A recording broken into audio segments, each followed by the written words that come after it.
शिल्पा जब ब्याह कर ससुराल आई तो एक दिन सोहन ने उससे कहा, शिल्पा, मैं तुमसे कुछ कहना चाहता हूँ, या यूं समझ लो कि कुछ मांगना चाहता हूँ।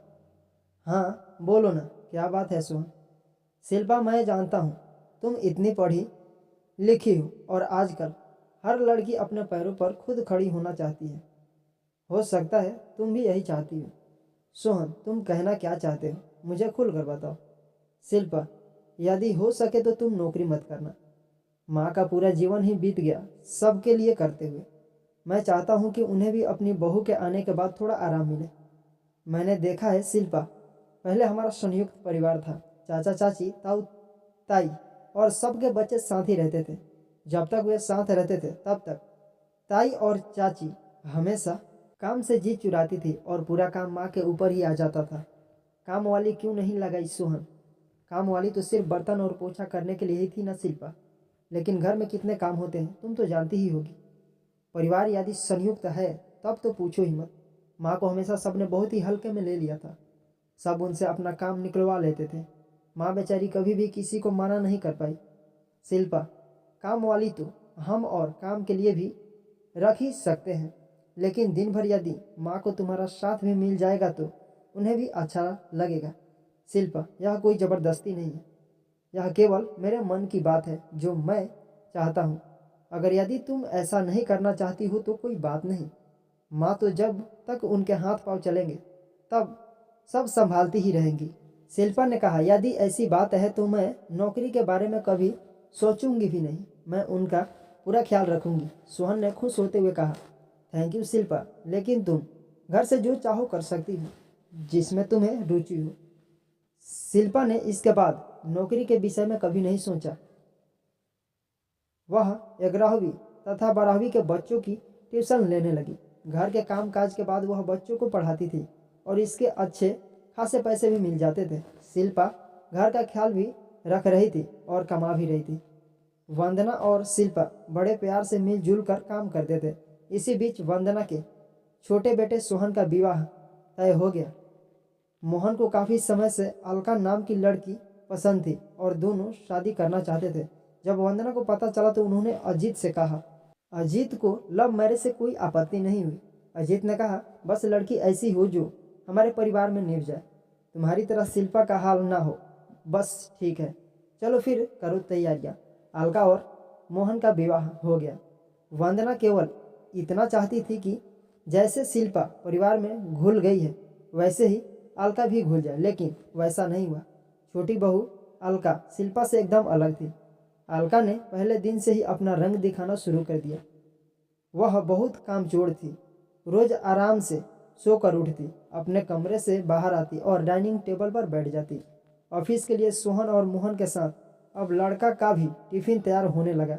रात के भोजन के समय भी अलका मदद करने नहीं आती थी, अपने कमरे में जाकर आराम करने लगती। सभी यही सोचते कि अभी नहीं है, सब सीख जाएगी। यह सब देख वंदना के अंदर ज्वाला जल रही थी। वह महसूस कर रही थी कि शिल्पा अकेले ही पिसती जा रही है। वंदना घर की शांति भंग नहीं करना चाहती थी, लेकिन वह इस शांति के चक्कर में शिल्पा के साथ भेदभाव नहीं होने दे सकती थी। वंदना ने सोचा वह खुद अलका से बात करेगी। शिल्पा की तरफ जब भी वंदना देखती तो उसे उसके रूप में वह स्वयं ही दिखाई देती, कोल्हू के बैल की तरह जूती हुई। एक दिन वंदना ने अलका को आवाज़ लगाते हुए कहा, अलका बेटा जरा मेरे कमरे में आओ। अलका पहुंची और बोली, हाँ माँ बोलो ना, ऐसी क्या बात है। देखो अलका, हमारे घर में हम सब एक संयुक्त परिवार में रहते हैं और यहाँ पर सभी का कर्तव्य है कि सब मिलकर काम करें। किसी एक पर काम का बोझ डाल देना सही नहीं है, तुम्हें भी हाथ बटाना चाहिए। माँ हाथ तो बटा रही हूँ, मैं ऑफिस जाकर बाहर का काम संभाल लेती हूँ और शिल्पा दीदी घर का। नहीं बेटा, तुम नौकरी अपनी खुशी के लिए कर रही हो। शिल्पा भी तुम्हारी जितनी पढ़ी लिखी है, पर घर की जवाबदारियों के कारण उसने नौकरी नहीं की। तो माँ एक काम वाली और रख लेते हैं ना, पैसा मैं दे दूंगी। बात पैसे की नहीं है, सबने शुरू से घर का अपने हाथों से बना हुआ स्वादिष्ट भोजन ही खाया है। ठीक है माँ, मैं आपकी बातों का ध्यान रखूंगी। गुस्से में तिल मिलाती अलका अपने कमरे में चली गई। मोहन ने उससे कहा, क्या हुआ अलका, बड़े गुस्से में लग रही हो? अब तुम्हारे घर में मुझे ताने मिलने लगे हैं, मैं काम नहीं करती हूँ। अरे तो काम वाली रख लो ना। हाँ मैंने भी कहा था, माँ ने इनकार कर दिया। मैं बात करूंगा माँ से। तुम मूड ठीक करो। हफ्ता यूं ही गुजर गया। अलका ने वंदना की बातों पर कोई ध्यान नहीं दिया। मोहन ने वंदना से कहा, माँ अलका कह रही थी कि माँ काम की वजह से उससे नाराज है। मोहन, मैं नाराज नहीं थी, प्यार से समझा रही थी कि एक के कंधे पर पूरा काम नहीं होना चाहिए। माँ तो एक नहीं 2 काम वाली रख लो। मोहन, तुम चिंता मत करो, मैं सब संभाल लूंगी। तब तुरंत ही शिल्पा उसके पास आई और कहा, अरे छोड़ो ना माँ, अलका अभी छोटी है। बेटा, यही गलती तो मैंने भी की थी, इसलिए सभी ने मेरा फायदा उठाया। मैं हमेशा पीसती ही रही। वे सब अपने परिवार के साथ घूमने जाते रहे। सब कहते वंदना बहुत अच्छी है, घरेलू है। बेटा, मैं नहीं चाहती कि ये सब तुम्हारे साथ भी हो, पर माँ इस तरह घर में कलह होगी और परिवार टूट जाएगा। लेकिन आज कोई है हमारे साथ शिल्पा। सब चले ही गए ना छोड़कर, मेरी अच्छाइयों को ताक में रखकर। नहीं माँ, हमें थोड़ा और इंतजार करना चाहिए। लेकिन वंदना ने शिल्पा के लिए अपनी चुप्पी तोड़ दी। अब वह अलका को खुद ही काम करने के लिए कहने लगी। रात को वंदना ने अलका को आवाज़ दी, अलका, शिल्पा को रोटी बनाने में मदद कर दो और सब्जी ज़रा काट दो। अलका नाक मुंह चढ़ाकर ही सही कुछ दिन काम करती रही। फिर एक दिन चिढ़कर बोली, माँ मुझसे नहीं होगा। आपको कहा था ना माँ, काम वाली रख लो। अब रोज की कलह शुरू हो गई। मोहन हमेशा अलका का ही तरफदारी करता। एक दिन तो अलका ने अपना गुस्सा शिल्पा के ऊपर ही उतार दिया और कहा, जी मैं सब समझती हूँ, आप ही माँ को भड़काती हैं। शिल्पा की आंखों से आंसू बह रहे थे। वंदना का तो दिमाग खराब हो गया। उन्होंने कहा, अलका तुम गलत सोच रही हो। शिल्पा ने मुझे कभी कुछ नहीं कहा, लेकिन मैं जिस चक्की में जीवन भर पीसती आई हूँ, उसी चक्की में शिल्पा को कभी नहीं पीसने दे सकती। तुम्हें यदि ऐसा लगता है कि बिना किसी को मदद किए तुम सही कर रही हो तो तुम मोहन को लेकर अलग रहने जा सकती हो। अलका ने तुरंत ही मोहन को आवाज़ लगाई, मोहन देखो, हमें तो घर से निकाला जा रहा है। मोहन ने वंदना से कहा, माँ मैं अलका का अपमान हरगिज सहन नहीं करूँगा। अगले 4-5 दिनों में मोहन ने रहने के लिए मकान ढूंढ लिया। अलका और मोहन को जाते समय शिल्पा ने उन्हें रोकने की कोशिश की। उसने कहा, अलका प्लीज मत जाओ, हम मिलकर रहेंगे ना। नहीं जीजी, जहाँ शांति नहीं वहाँ रहने से क्या फायदा। इतना कहकर वह मोहन के साथ चली गई। वंदना टूटते परिवार को देखती रही। अजीत शांत थे कि यह महिलाओं का आपसी मामला है। अलका अलग तो चली गई, लेकिन अब अकेले ही घर की सारी जिम्मेदारी उस पर आ गई।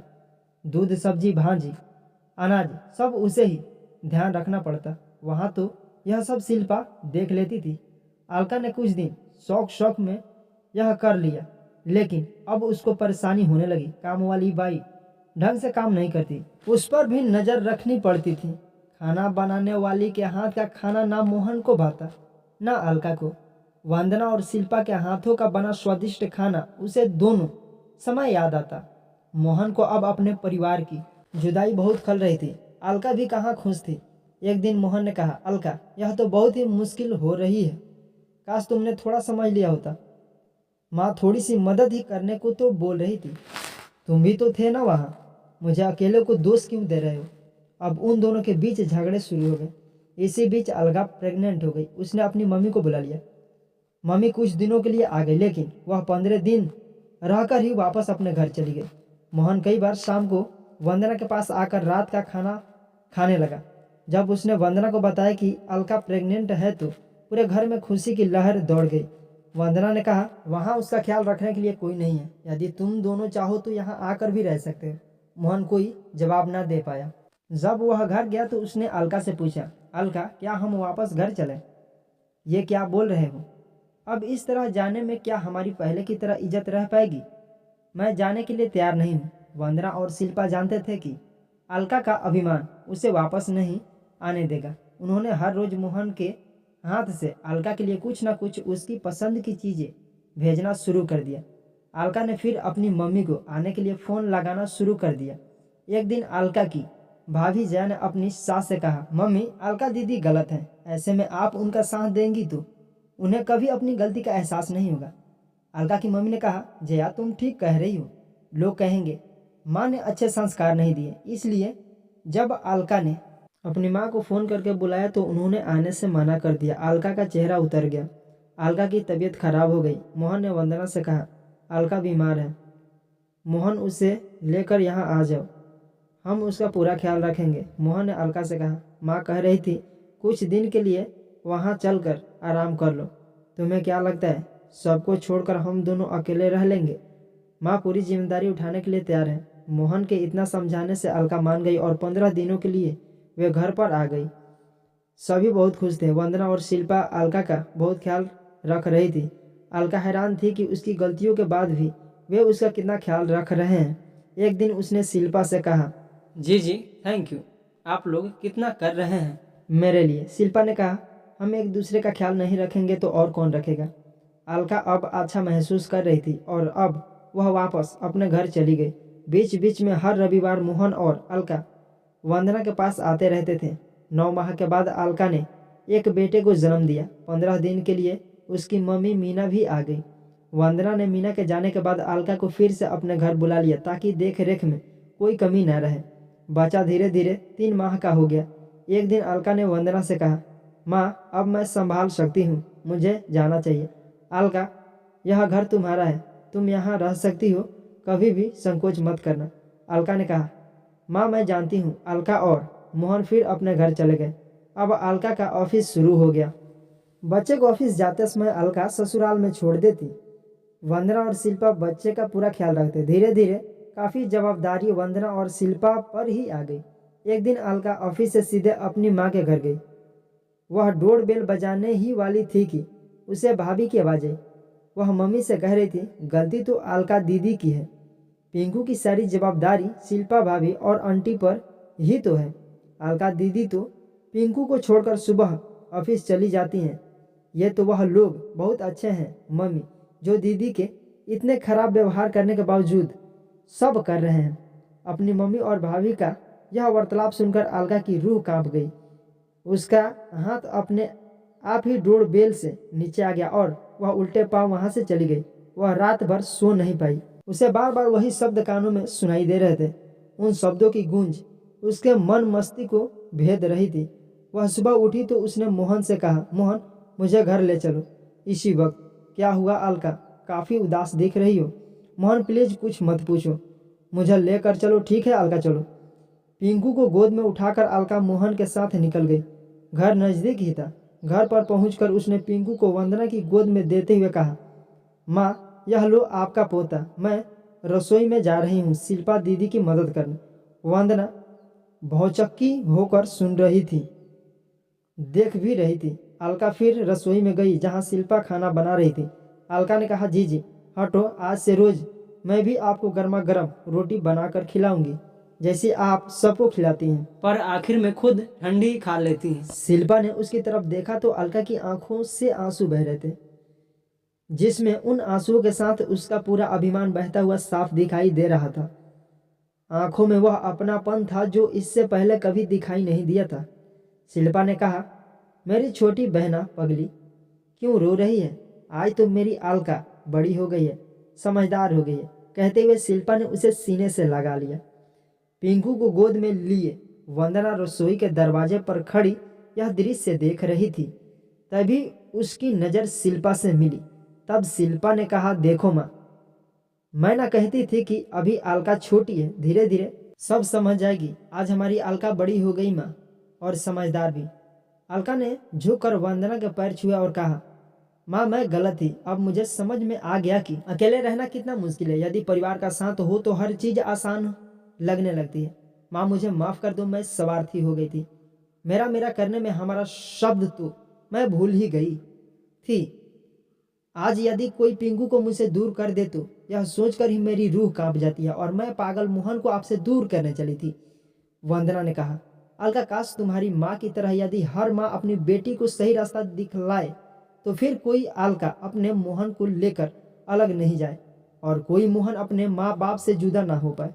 आज हमारे समाज के टूटते बिखरते परिवारों में हर माँ और हर बेटी यदि थोड़ी समझदारी, थोड़ा धैर्य और थोड़ा एडजस्टमेंट करना सीख जाए तो फिर हमारे परिवार टूटेंगे नहीं बल्कि और मजबूत होंगे, जिनमें रहना स्वर्ग की अनुभूति करने से कम नहीं होगी।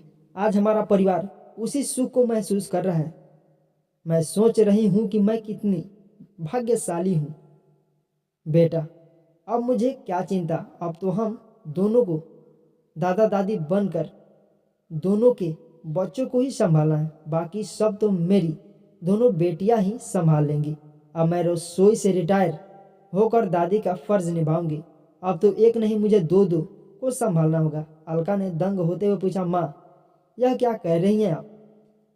हाँ अलका, अब तुम चाची बनने वाली हो, कल ही डॉक्टर ने बताया है।